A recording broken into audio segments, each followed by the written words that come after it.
എല്ലാവർക്കും നമസ്കാരം. നമ്മളിന്നൊരു പുതിയ വീഡിയോയിലേക്കാണ് കടക്കാൻ പോകുന്നത്. അതെന്താന്ന് ചോദിച്ചാൽ നമ്മളൊരു കൂട്ടാൻ വെക്കാൻ പോവുകയാണ്. കൂട്ടാൻ എന്ന് പറഞ്ഞാൽ ഒരു പഴയ കാലത്തെ കൂട്ടാനാണ്. പക്ഷെ ഞാൻ ഇവിടെ മിക്കവാറും ഇത് ഉണ്ടാക്കിയത് അങ്ങനെ ഭയങ്കര രുചിയാണ് ഇത് ചോറുണ്ണാനെ കൊണ്ട്.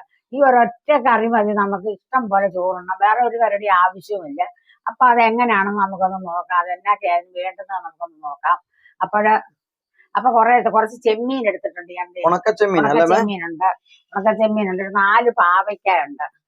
4 പാവയ്ക്കായുണ്ട്. പിന്നെ ഒരു 3-4 കൂട്ടം തേങ്ങ കൂടിയതുണ്ട്. കുറച്ച് ചുവന്നുള്ളിയുണ്ട്. ഇത്രയും സാധനമാണ് ഇതിന്റെ ചേരുവ. ഇതാണ് പ്രധാന ചേരുവ. അപ്പൊ നമ്മൾ ഇതുകൊണ്ടാണ് ഇന്ന് കൂട്ടാൻ വെക്കാൻ പോകുന്നത്. കൂട്ടാൻ എന്ന് പറഞ്ഞു കഴിഞ്ഞാൽ നല്ല അടിപൊളി കൂട്ടാനാണ് കേട്ടോ. ഈ ഉണക്കച്ചെമ്മീൻ ഒരു പ്രത്യേകതയുണ്ട്. ഈ ഉണക്കച്ചെമ്മീൻ നമ്മൾ കഴുകിയിട്ട് ഉണങ്ങിയെടുത്താണ്. അതായത് അമ്മ ഇങ്ങനെ തലയും വാലും ഇതുമൊക്കെ കളഞ്ഞു, എന്നിട്ട് നന്നായിട്ടൊന്ന് കഴുകി വാഷ് ചെയ്തതിന് ശേഷം നന്നായിട്ട് വെയിലത്തിട്ട് ഉണങ്ങി എടുത്ത് ടിന്നിൽ വെച്ചിരിക്കുന്ന ഉണക്കച്ചെമ്മീനാണ് അല്ലെ. അപ്പൊ നമ്മളിതുപോലെ ആവശ്യത്തിന് കുറേശ്ശെ എടുക്കുവാണ് ചമ്മന്തി അരയ്ക്കാനും. അപ്പൊ നമുക്കിത് എങ്ങനെ കൂട്ടാൻ ഉണ്ടാക്കാൻ നമുക്ക് നോക്കാം. നമുക്കിത് പെട്ടെന്ന് ഞാൻ പാവയ്ക്കായൊക്കെ കഴുകി ഇങ്ങനെ 2 വലിയും കണ്ടിച്ചൊക്കെ വെച്ചേക്കുവാണ്. ഞാൻ വന്നപ്പോഴത്തേക്ക് എടുക്കാനൊക്കെ ഉണ്ടാണ്. അപ്പൊ ഇതേ നീളത്തിലാണ് നമ്മൾ കട്ട് ചെയ്യുന്നത് പാവയ്ക്ക.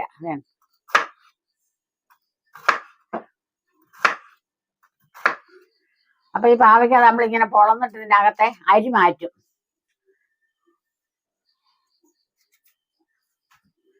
ഇപ്പൊ പാവയ്ക്ക കിട്ടാനില്ല. മറ്റേ പാവയ്ക്ക ഇങ്ങനെ അങ്ങ് മാറ്റും.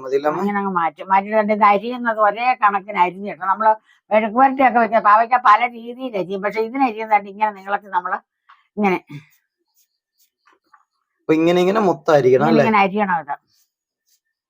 അപ്പൊ നമുക്കൊരു കാര്യം, ഞാൻ പാവയ്ക്ക് ആദ്യം മൊത്തം അരിയാം അല്ലെ. നമുക്ക് എനിക്ക് പലയെ വെച്ച് അരിയാൻ അത്ര വശമില്ലാത്തതുകൊണ്ടാണ് ഞാൻ കൈ വെച്ചരിയുന്നത്. അല്ല, പണ്ടുള്ള ആൾക്കാരെല്ലാരും പലകയല്ല കയ്യില. ഞാനൊക്കെ കയ്യിലാ വെച്ചരിയുന്നത്. എല്ലാ സാധനവും കയ്യെ വെച്ചരിയും. പക്ഷെ എന്റെ കൈ മുറിയത്തില്ല കേട്ടോ. അമ്മയ്ക്ക് മറ്റേ ഫിംഗർ വെള്ളമൊന്നും ഒരു ശകലവും മുറിയത്തില്ല. എനിക്ക് അതിടുമ്പോഴും എന്റെ കൈക്കൊരു മരപ്പുണ്ട് ഉറയിട്ട് അരിയുമ്പോഴും. അപ്പൊ ഞാനിങ്ങനെ എന്റെ കൈ മുറിയാതാണ് ഞാനിത് സൂക്ഷിച്ചരി. അതെനിക്ക് അതിന് താമസം വരുന്നത്. എനിക്ക് കൈ മുറിയുന്നത് ഭയങ്കര പേടിയാ. അപ്പൊ നമ്മുടെ പാവയ്ക്ക മൊത്തം നമ്മൾ അരിഞ്ഞു വെച്ചിട്ടുണ്ട്. അപ്പൊ അതിന്റെ കൂടെ ഇടാനുള്ളതാണ് നമ്മുടെ ചെമ്മീൻ. ഉണക്ക ചെമ്മീൻ നമ്മൾ വെള്ളത്തിലിട്ടുണ്ട്. അത് നമ്മൾ കഴുകി വാരി പാത്രത്തിൽ കലത്തിന്റെ അടിയിലിടാം നമുക്കിത്. ഒപ്പം തേങ്ങാക്കൊത്തും വെച്ചിട്ടുണ്ട്. ആദ്യമേ നമ്മൾ ചെമ്മീനായിടുന്നത്. പിന്നെ വേറൊരു കാര്യമുണ്ട് കേട്ടോ. ഈ പാവയ്ക്കായ്ക്ക് നമുക്കൊരു അല്പം കനത്തിലാണ് പാവയ്ക്ക അരിഞ്ഞേക്കുന്നത്. ഞാൻ കാണിച്ചു തരാവേ. വലിയൊരു കനമല്ല, ഈ ഒരു കനത്തിൽ അല്ലേ. വളരെ ലൈറ്റ് ആയിട്ട് ഞാൻ ആദ്യം അരിഞ്ഞപ്പോ കണ്ടത് ഇങ്ങനെ. എനിക്ക് വളരെ കനം കുറച്ചാ ഞാൻ അരിയുന്നത്. അപ്പൊ ഞാനിങ്ങനെ വളരെ ലോലമായിട്ട് അരിഞ്ഞപ്പോ അമ്മേനെ വഴക്ക് പറഞ്ഞു, അങ്ങനെ അരിഞ്ഞ വേവുമ്പോഴത്തേക്ക് ഇത് ഉടഞ്ഞു പോലമ്മേ. അപ്പൊ അതുകൊണ്ട് ലേശം ഒന്ന് കനത്തിൽ അരിയണം എന്ന് പറഞ്ഞപ്പോ ലേശം കനത്തിലാണ് ഇത് പാവയ്ക്ക് ഇങ്ങനെയാണ് അരിഞ്ഞിട്ടുള്ളത്. അപ്പൊ നമ്മുടെ ചെമ്മീൻ അടിയിലിട്ടുണ്ട്. അതിന്റെ മുകളിൽ നമുക്ക് പാവയ്ക്ക വാരിയിടാം. വെറുതെ കിട്ടാൻ മതി അതിന്റെ മുകളിലേക്ക് അല്ലേ. ഇനി നമ്മുടെ ഉള്ളിയൊക്കെ അവിടെ ഇരിപ്പുണ്ട് കേട്ടോ. അതിന്റെയൊക്കെ പരിപാടികൾ വരുന്നേ ഉള്ളൂ അല്ലെ. ഇത് നമ്മളിപ്പോ അടുപ്പ വെക്കും. തേങ്ങാക്കൊത്ത് ഇപ്പൊ ഇടൂല്ലേ. ഉള്ളി മാത്രം പക്ഷെ ഇപ്പൊ ഇടത്തില്ല അല്ലെ. അത് കടുവ് പൊട്ടിക്കാറാണ്. അത് പിന്നീടാണ്. ഉള്ളിയിൽ ചില പരിപാടികളൊക്കെ വേറെ ഉണ്ട് ചെയ്യാൻ അതിനകത്ത്. അപ്പൊ നമ്മുടെ പാവയ്ക്കായി വിട്ട് നമ്മൾ അരിഞ്ഞു വെച്ച ഇത്ര തേങ്ങാക്കൊത്തുണ്ട്. അതുകൊണ്ട് നമ്മൾ ഇതിനകത്ത് ഇടാം. ചുമ്മാ ഇട്ടാ മതി അല്ലേ. പിന്നെ നമ്മളിത് 1 ചോള പുളി, കുടംപുളി നമ്മൾ വെള്ളത്തിലിട്ട് കുതിർത്ത് വെച്ചിട്ടുണ്ടായിരുന്നു. ആ പുളിയും വെള്ളവും കൂടെ നമുക്ക് അങ്ങ് ഒഴിക്കാം. ആ പുളിയും കൂടെ നമുക്ക് ചെറുതായിട്ട് കീറിയിട്ട് 1 ചോള മുഴുത്ത 1 ചോള പുളിയായിരുന്നു. അപ്പൊ 1 ചോള പുളി മതി. അതിങ്ങനെ മുറിച്ചങ്ങിട്ടു അല്ലേ. കുടംപുളിയാണേ. കുടംപുളി ഇടണം, വാളംപുളി കൊള്ളൂല്ല. കുടംപുളിക്കാണ് ഇതിന് കറിക്ക് ടേസ്റ്റ് ഉള്ളൂ അല്ലേ. അപ്പൊ പിന്നെ നമ്മൾ ഇതിനകത്തിന് ചേർക്കാൻ പോകുന്നത് മഞ്ഞപ്പൊടിയാ. മഞ്ഞപ്പൊടി ഇത്രയും മഞ്ഞപ്പൊടി, ഒരു 1/4 സ്പൂൺ അല്ലേ. ഒരു 1/4 സ്പൂൺ മഞ്ഞപ്പൊടി ഇട്ടിട്ടുണ്ട്. പിന്നെ അതിന് പാകത്തിനുള്ള ഉപ്പ് നമ്മൾ ഇത്രയും ഇടുന്നുണ്ട്. പാവയ്ക്കായ ഉള്ളതുകൊണ്ട് കയ്പുള്ളതുകൊണ്ട് ഉപ്പ് നന്നായിട്ട്. പുളി വന്നത് കൊണ്ട് പാവയ്ക്കയുടെ കയ്പ് കുറയും. അതിനാണ് വാളംപുളി ഇടുന്നത്. കുടംപുളി ഇടുന്നത്. അപ്പൊ നമ്മൾ ഉപ്പിട്ടു. ഇനി നമ്മൾ ഇതിനകത്ത് വേറെ ഇനിയിപ്പോ തൽക്കാലം ഒന്നും ചേർക്കുന്നില്ല. നമ്മൾ ഇച്ചിരി വെള്ളവും കൂടെ ഒഴിച്ചിട്ട് നമ്മൾ അടുപ്പേ വെക്കുക. അപ്പൊ നമ്മൾ ഇതെല്ലാം മിക്സ് ചെയ്തതിന്റെ മുകളിലേക്ക് വെള്ളം ഒഴിച്ചാൽ മതി. ശകലം വെള്ളം ഒഴിക്കുക. ഇത് വേവാൻ മാത്രം അല്ലേ. ഇത്രയും മതി അല്ലേ. പിന്നെ വേറൊരു കാര്യമുണ്ട്. ചിലപ്പോ എല്ലാരും വിചാരിക്കും പാവയ്ക്കല്ലേ ഭയങ്കര കയ്പാന്ന് വിചാരിക്കും. പക്ഷെ ഈ കറിക്ക് ഒരു പ്രത്യേക ഒട്ടും കയ്പൊന്നുമില്ല. കയ്പില്ല ഇതിന്. അപ്പൊ നമ്മൾ ഇച്ചിരി കറിവേപ്പിലയും കൂടെ അതിനകത്ത്. കറിവേപ്പിലേക്ക് കണ്ടോ ചെറിയൊരു കേട് പോലെ ഉണ്ടായിരുന്നു. നമ്മള് അത് ഈ ജൈവ മരുന്നൊക്കെ വാങ്ങിച്ച് അടിച്ചിട്ട് ഇപ്പൊ കുറഞ്ഞിട്ടുണ്ട് കേട്ടോ. അപ്പൊ നമുക്കിനി ഇത് അടുപ്പേ വെക്കാം. അപ്പൊ ചെമ്മീനും പാവയ്ക്കായും പുളിയും കൂടെ നമ്മൾ ശകലം മഞ്ഞളും ഉപ്പും കൂടെ ചേർത്ത് അടുപ്പ് വെച്ചിട്ടുണ്ട്. അത് വേകുമ്പോഴത്തേക്ക് നമുക്ക് ഈ ഉള്ളി ഇതിനകത്തിടാനുള്ള ഉള്ളിയാണ്. അത് ഇങ്ങനെ കീറണം ഉള്ളി. അപ്പൊ നമ്മൾ ഈ ഉള്ളി ഇടാൻ എന്നാന്ന് ചോദിച്ചു കഴിഞ്ഞാൽ ഇതിന്റെ കൂടെ ഉള്ളി അങ്ങ് വെന്ത് കഴിയുമ്പോൾ ഒരു ടേസ്റ്റ് ഇല്ല അല്ലെ? ഉള്ളി നമുക്ക് കാണാനില്ല. അപ്പൊ നമ്മളിത് വേറെയാണ് ഈ ഉള്ളി ശരിയാക്കി ഇടുന്നത്. എങ്ങനെ നാലായിട്ട് കീറി അല്ലെ? ഇത്ര മുറുക്ക കിടക്കണം. കുഞ്ഞതായിട്ട് കുരുകുരാന്നൊന്നും അരിയരുത്. അല്പം വലിപ്പത്തിൽ ഇത് ഇങ്ങനെ ഒരു വലിപ്പത്തിലാണ് ഉള്ളി കീറി ഇടുന്നത്. അപ്പൊ നമ്മുടെ പാവയ്ക്ക വെന്തായിരുന്നു. നമ്മൾ തീ കെടുത്തി വെച്ചായിരുന്നു. അപ്പൊ അതിന്റെ വെള്ളമൊക്കെ പറ്റി ഇത് നന്നായിട്ടിരിക്കുന്നുണ്ട്. പിന്നെ അടിയിലൊരു തുള്ളി വെള്ളം ഉണ്ട്. അത് നമ്മളിനി ഇത് ശരിയാക്കി വരുമ്പോഴത്തേക്ക് അത് വേണം. അത് ഇത്രയും വേണം അതിനകത്ത് വെള്ളം. കുറച്ച് വെള്ളമൊക്കെ ഉണ്ടെങ്കിലും നമുക്ക് കുഴപ്പമൊന്നുമില്ല അല്ലെ? പിന്നെ നമ്മൾ ഇത് മാറ്റി വെച്ചതിന് ശേഷം നമ്മൾ ഫ്രൈങ് പാൻ ആണ് ഇനി അടുപ്പിൽ വെക്കാൻ പോകുന്നത് അല്ലെ? ബാക്കി കാര്യങ്ങൾ നമ്മൾ ഫ്രൈങ് പാനിലാണ് ഇനി ചെയ്യാൻ പോകുന്നത്. നമ്മുടെ പാത്രം നമ്മൾ അടുപ്പേ വെച്ചിട്ടുണ്ട്. കുറച്ച് എണ്ണ അതിൽ വെച്ചിട്ടുണ്ട്. എണ്ണ ചൂടാവട്ടെ. നമുക്ക് കടുക് ഇടാനൊക്കെ ഉണ്ട്. അപ്പൊ എണ്ണ ചൂടായിട്ട് നമുക്ക് കടുക് ഇടാൻ. ഇനി നമ്മളിത് അരിഞ്ഞു വെച്ചേക്കുന്ന ചുവന്നുള്ളി അങ്ങോട്ട് ഇടുകയാണ്. അതിന്റെ കൂടെ നമ്മൾ ഇച്ചിരി കറിവേപ്പിലയും കൂടെ കടുക് പൊട്ടിക്കാനും കൊണ്ടിടുന്നത്. നമ്മൾ ആദ്യം കരിയാപ്പില ഇട്ടതായിരുന്നു. എന്നാലും നമ്മൾ ഇച്ചിരി കരിയാപ്പിലയും കൂടെ കടുക് പൊട്ടിക്കാൻ ഇടണം.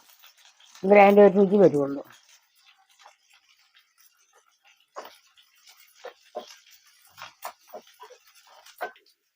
രണ്ട് മൂന്ന് വറ്റൽമുളക് നമ്മൾ മുറിച്ച് വെച്ചിട്ടുണ്ട്. ആ മുളക് കൂടെ നമ്മൾ ഇടുകയാണ് അതിനകത്ത്. അപ്പൊ നമ്മുടെ ഉള്ളി ഇതേ നന്നായിട്ട് മൂക്കുമല്ല നല്ലപോലെ വഴണ്ടിട്ടുണ്ട്. അപ്പൊ നമ്മളിതിന് ആദ്യം മുളക് പൊടി ഒന്നും ചേർക്കാതെ നമ്മൾ ഇട്ടു. അപ്പൊ അതിനകത്ത് നമ്മൾ കുറച്ച് മുളക് പൊടി ഇട്ടിട്ട് വേണം. മുളക് പൊടി ഇതിനകത്തിട്ട് വരട്ടി എടുക്കണം. മുളക് പൊടി മല്ലിപ്പൊടി ഇടണം.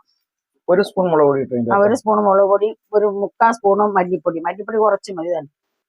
മുളക് പൊടിനൊക്കെ കുറച്ച് മല്ലിപ്പൊടിയാ. മഞ്ഞപ്പൊടി നമ്മൾ ചെമ്മീൻ്റെ അത് ഇട്ട് വെച്ചത്. അതുകൊണ്ടാണ് മഞ്ഞപ്പൊടി ഇപ്പൊ ചേർക്കണ്ട. അതിപ്പോ നല്ല വെള്ളം മൂക്കട്ടോ അതിനകത്ത് കിടന്ന് എല്ലാം കൂടെ ഒന്ന്.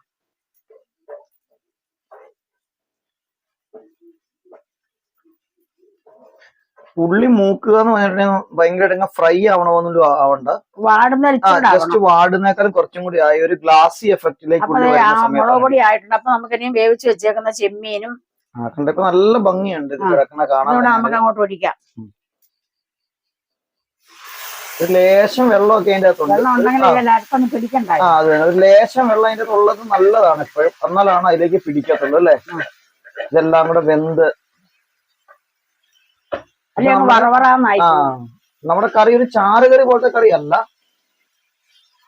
ഇത്. പക്ഷെ ഈ ഫ്രൈങ് പാനിനകത്തേക്ക് കിടക്കുമ്പോ വെള്ളമൊക്കെ ഇപ്പൊ അങ്ങ് പറ്റും അതിന്റെ അകത്ത്. 2-3 ദിവസം ഇരിക്കുകയും ചെയ്യും ഈ കറി. ഇത് പുളിയൊക്കെ ഇട്ട് വെക്കുന്നതുകൊണ്ട് ഇത് കേടായി പോകത്തില്ല ഈ കറി അല്ലേ?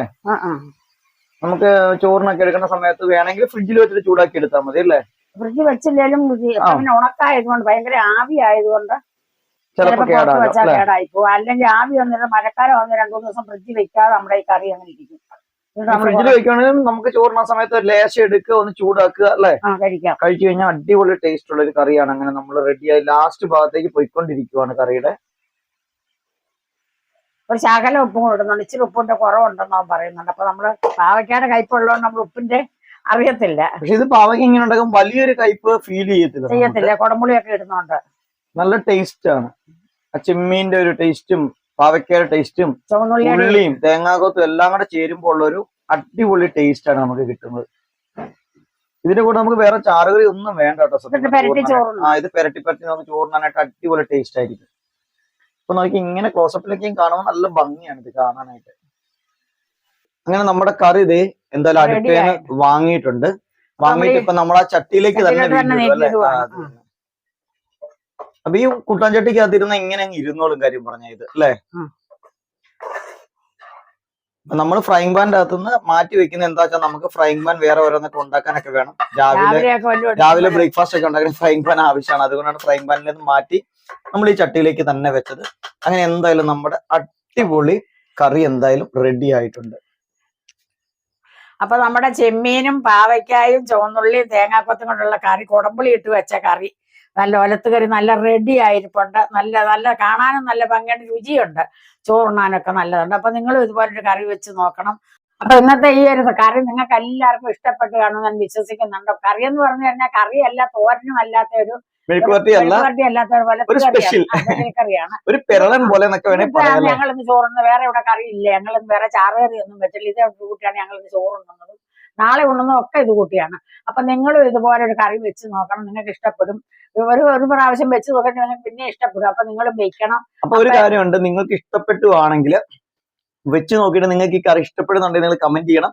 അത് മാത്രമല്ല, നിങ്ങൾ ഈ കറി കാണുമ്പോൾ തന്നെ നിങ്ങൾക്ക് ഇഷ്ടപ്പെടുന്നുണ്ടെങ്കിൽ നിങ്ങൾ ലൈക്ക് ചെയ്യാനും അതോടൊപ്പം തന്നെ നിങ്ങളുടെ അഭിപ്രായങ്ങൾ കമന്റായി രേഖപ്പെടുത്താനും മറക്കരുത് അല്ലേ മേ? ഒപ്പം നിങ്ങൾ ആരെങ്കിലും ചാനൽ സബ്സ്ക്രൈബ് ചെയ്തിട്ടില്ല എങ്കിൽ ചാനൽ സബ്സ്ക്രൈബ് ചെയ്യാൻ കൂടി ദയവായി നമ്മൾ ഓർമ്മിപ്പിക്കുകയാണ് അല്ലേ? അപ്പൊ ഇത്രയും പറഞ്ഞുകൊണ്ട് എന്റെ കറി നിങ്ങൾക്ക് ഇഷ്ടപ്പെട്ടെന്ന് ഞാൻ വിശ്വസിക്കുന്നുണ്ട്. അപ്പൊ അടുത്തൊരു വീഡിയോ ആയി വരുന്നവരെ നിങ്ങൾക്ക് എല്ലാവർക്കും എന്റെ നന്ദി, നമസ്കാരം. ഇപ്പൊ അച്ഛന് ചോറ് കൊടുക്കാൻ തുടങ്ങുവാണ് ഈ കറി കൂട്ടി.